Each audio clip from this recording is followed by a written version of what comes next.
So you talk a lot about purpose, and what is your thoughts as to, do you have like an exact answer as to why we are created as humans and why we are here? Like, what is the purpose of life? Why have we been given life?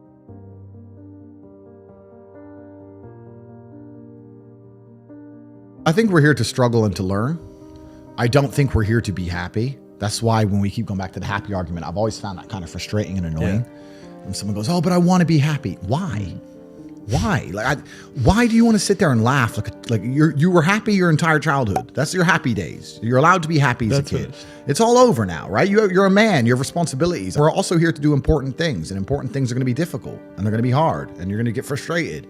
But that's what gives you purpose. Yeah. I don't see anyone who's chasing happiness. I think that's a very feminine frame. I understand why some women just want to be happy. I don't know how it feels to be a girl, because I'm not one. But in my experience, I know women who just want to be happy. Yeah. Girls just want to have fun. Fine. But you're a man, right? And if you're a man, then it's absolutely an utterly different experience of life. I think we're here to struggle. I think we're here to endure pain. Yeah. I think we're here to just see how hard we are to kill. I think that going through terrible things and living through them and coming out the other side is one of the most fantastic things about being human. I think that it's almost like once you understand what life is really about, there's no emotion which isn't enjoyable. The only emotional state which can be seen as detrimental is feeling nothing at all. But if you're sitting at home and you're feeling truly heartbroken, at least you're feeling something, right? And I think that's the whole part of being human. I think we're here to struggle. I think we're here to go through pain. That's so I wake up each day and go, what can I attack? What problem can I solve? And look at history. Why did Genghis Khan wake up and want to conquer the whole world? Why did Napoleon conquer the world? Why did Alexander the Great conquer the world? You just wake up and just say, give me this, give me that. I want all of it. I need to, there's an army there. They're really big. We're better. It's intrinsic. Yeah. You need to go and conquer. That's the purpose of life. Yeah. But why do you think that we were created here to do you believe that God created us? So why did God create us to struggle? Like what is it? Because if you don't struggle, you don't learn. Yeah. God created us to learn and understand ourselves and understand other people and understand the world. And what did I say earlier? I said that you don't learn a lesson or you don't appreciate something without pain. Without pain. So you have to struggle to learn anything. There's only two ways to learn things, the hard way or the harder way. If you're smart, you can learn the hard way.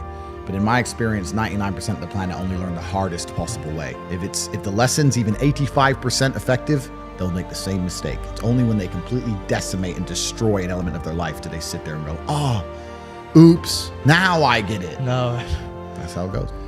I don't believe in the societal paradigms in which they have tried to construct this idea of happiness. I don't believe or subscribe to the way that happy and sad is currently understood by the masses of the population. I think if you are anything less than absolutely distraught, you are happy. You're a version of happy.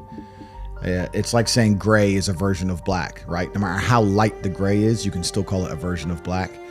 And unless you've gone through an event, which hopefully doesn't happen too often, like the passing of a family member or something that's truly destructive and detrimental to your mindset, besides these events, which hopefully only happen a few times in your life, you should be happy. If you're not crying or paralyzed in silence due to the absolute magnitude of a detrimental circumstance or the absolute magnitude of a negative event, then you are a version of happy. So I am always happy is the short answer. I don't believe in not being happy. I don't believe in not saying to myself I'm happy. I'm always a version of happy.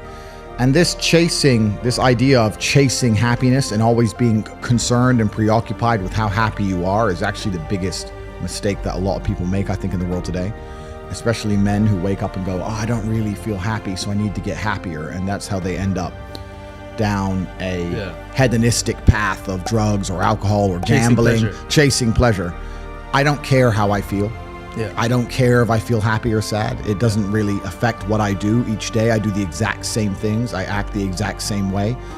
I don't care. Yeah.